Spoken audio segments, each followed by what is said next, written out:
कल भी ये तलखी देखने को मिलती, कल भी ये नाराजगी देखने को मिली थी और आज एक बार फिर से यही नाराजगी देखने को मिल सकती है। 11 बजते ही एक बार फिर से सदन में हंगामा देखने को मिल सकता है, क्योंकि स्थगन प्रस्ताव दे दिया गया विपक्ष की तरफ से। लोकसभा राज्यसभा दोनों ही जगहों पर यह स्थगन प्रस्ताव दिया गया है। विपक्ष मांग कर रहा है कि चर्चा हो, सत्ता पक्ष भी कह रहा है कि चर्चा हो, डिबेट हो, लेकिन ये चर्चा डिबेट हो नहीं पा रहे हैं, क्योंकि जब जैसे ही सदन की कार्यवाही शुरू होती है फिर हंगामा शुरू हो जाता है, चर्चा होती नहीं, होता है तो सिर्फ हंगामा। अडानी एंटरप्राइजेस स्पोर्ट्स शेयर्स लगातार दूसरी तरफ अडानी कंपनीज के गिर कि अब हम ऑल पार्टी मीटिंग के फ्लोर लीडर्स को बुलाए हैं, वहां पर बैठकर डिस्कस करेंगे आगे कैसा कदम उठाना, क्या करना और किस ढंग से आगे बढ़ना। ये सारी चीजें आज के मीटिंग में उसमें तय हो जाएगा, फिर उसके बाद अगले का कदम हम बताएंगे। सर, कल भी आपकी तरफ से नोटिस दिया गया था लेकिन डिस्कशन नहीं हो पाया सर, क्या? नहीं, नोटिस तो देना रूल्स के मुताबिक हम देते हैं, लेकिन डिस्कशन को आने के बाद ही आगे के क्या कदम वो लोग उठाएंगे या हमको क्या करना पड़ेगा उस वक्त ही मालूम होगा। और हमारे संवाददाता जितेंद्र बहादुर सिंह इस खबर पर ज्यादा जानकारी के साथ जुड़ गए हैं। जितेंद्र, सत्ता पक्ष कह रहा है कि चर्चा करिए, डिबेट करिए, विपक्ष भी यही कह रहा है कि चर्चा करिए, लेकिन जब दोनों ही चर्चा की मांग कर रहे हैं लेकिन चर्चा हो नहीं पा रही है, क्या आज चर्चा हो पाएगी या आज भी हंगामा होगा?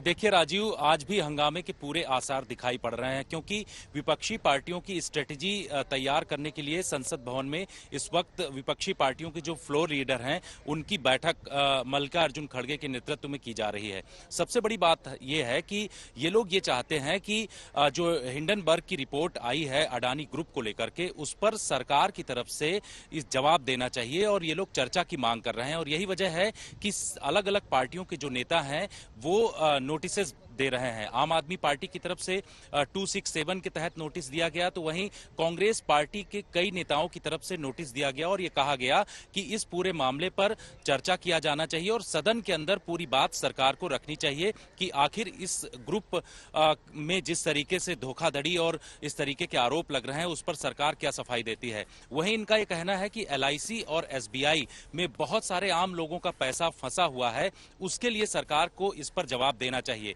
और विपक्षी पार्टियां ये भी मांग कर रही हैं कि इस पूरे मामले को लेकर के एक JPC का गठन किया जाना चाहिए, जिसके बाद है इस पर जो सांसद हैं और अलग अलग पार्टियों के जो नेता हैं वो अपने बात रखेंगे और इस पर जांच की जाएगी कि आखिर इस तरीके से जो हिंडनबर्ग की रिपोर्ट आई है उसमें जो धोखाधड़ी और घपलेबाजी की बात कही जा रही है वो किस तरीके से सही है। इन तमाम चीजों की मांग विपक्षी पार्टियों की तरफ से की जा रही है।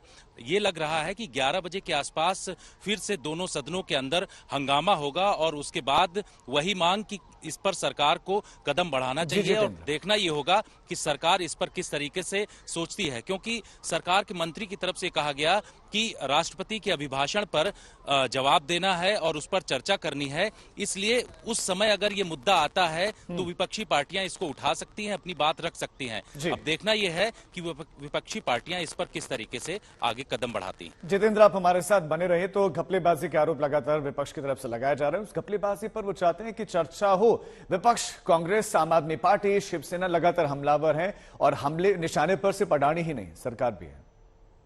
कहां है CBI, कहां है SEBI, कहां है ED, कहां है इनकम टैक्स डिपार्टमेंट? जैसे बाकी फाइनेंशियल करप्शन करके, फाइनेंशियल फ्रॉड करके बाकी लोग भाग गए हिंदुस्तान छोड़ के, विजय माल्या, नीरव मोदी, मेहुल चौकसी, ऐसे ये भी भाग जाएंगे तो लोगों का क्या होगा? उनके पासपोर्ट जब्त होने चाहिए अडानी के। सारे एसेट्स उनके हवाले कर दिए गए हैं, पोर्ट्स हो, एयरपोर्ट्स हो, मिनरल्स हो, कोल हो, सीमेंट हो, तो पावर हो, सब चीज एक ही इंसान के पास है। इतना उनका मार्केट वाइप आउट हुआ है, इस पे चर्चा होनी चाहिए और इस पे हम बार बार आवाज उठाते रहेंगे। मार्केट में गिरावट हुई, उसमें कितने साधारण लोगों का पैसा डूबा, इसको लेकर हम एक जांच मांगते हैं और मुझे लगता है ये जांच जायज है, क्योंकि हम लोगों के हित में हम कर रहे हैं, मांग कर रहे हैं, क्योंकि लोगों के पैसों के साथ खिलवाड़ नहीं हो सकता। जब अगर ये कंपनी अगर सरकार के करीब भी हो, लेकिन जांच होना ये देश के हित में है। सबसे बड़ा अपडेट इस वक्त आपको देते हैं कि अडानी पर ताजा अपडेट इस वक्त क्या है। सेंसेक्स निफ्टी उसमें थोड़ा सा उछाल देखने को मिला, लेकिन लोअर सर्किट लगातार लगा हुआ है। तीन शेयर्स में अडानी समूह के एनसी ने अडानी समूह के 3 शेयर्स पर निगरानी बढ़ा दी है, लोअर सर्किट पर लगा हुआ है। और ये वजह है कि यहां तो मुस्कुराता चेहरा दिख रहा है, लेकिन शेयर मार्केट दूसरी तरफ मुस्कुरा, लेकिन इनके जो शेयर्स हैं, स्पेशली जो 3 शेयर्स हैं, वो फिलहाल इस वक्त निगरानी में है। अडानी एंटरप्राइजेस एनएसई की निगरानी में है, दूसरा अडानी पोर्ट ये भी एनएसई की निगरानी में है, और अंबुजा सीमेंट, ये 3 इंपॉर्टेंट शेयर्स हैं अडानी एंटरप्राइजेस अडानी ग्रुप के। ये तीनों के तीनों जो शेयर्स हैं वो इस वक्त निगरानी में है, लोअर सर्किट इन पर लगा हुआ है, लगातार इनमें गिरावट देखने को मिल रही है। अब ये एएसएम जिसका हम जिक्र करते हैं होता क्या है, एएसएम का मतलब होता है एडिशनल सर्विलांस मेजर्स, यानी कि शेयर्स की निगरानी का ही एक तरीका है, उनको मॉनिटर किया जाता है, क्या क्या गतिविधियां उसमें हो रही हैं वो सब देखा जाता है। अब निवेशकों के हितों की इसमें रक्षा के लिए ही एएसएम है, इसीलिए निगरानी की जाती है कि निवेशकों का पैसा डूबे ना, और किसी भी शेयर में जो उतार चढ़ाव, जिसकी मैं बात करता निगरानी की, उतार चढ़ाव बढ़ने पर एएसएम लगातार उसको मॉनिटर करता है।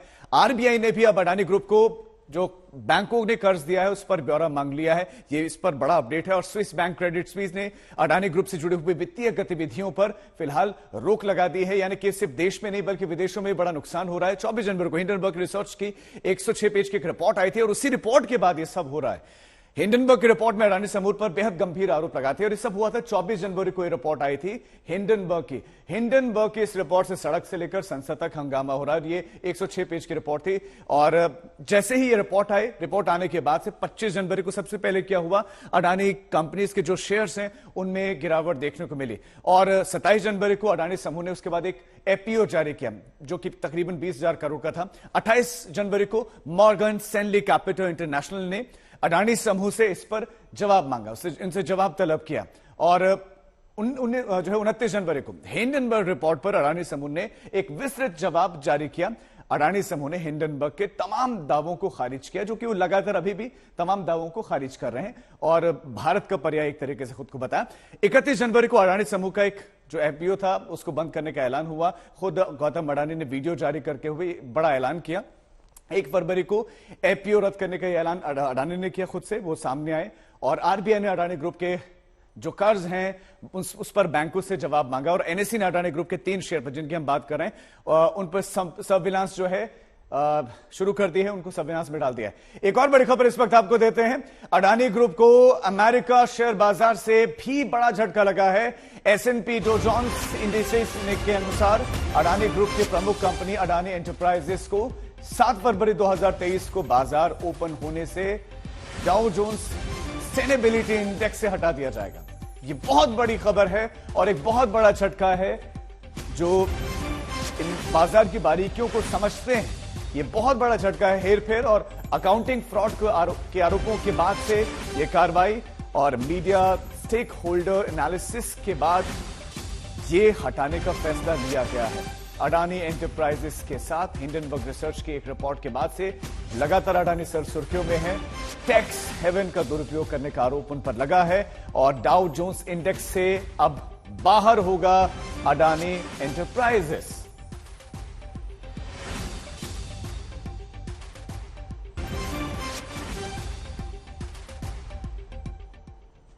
लगातार मुश्किलों में है गौतम अडानी, और लगातार जो उनकी नेटवर्थ है वो कम होती चली जा रही है।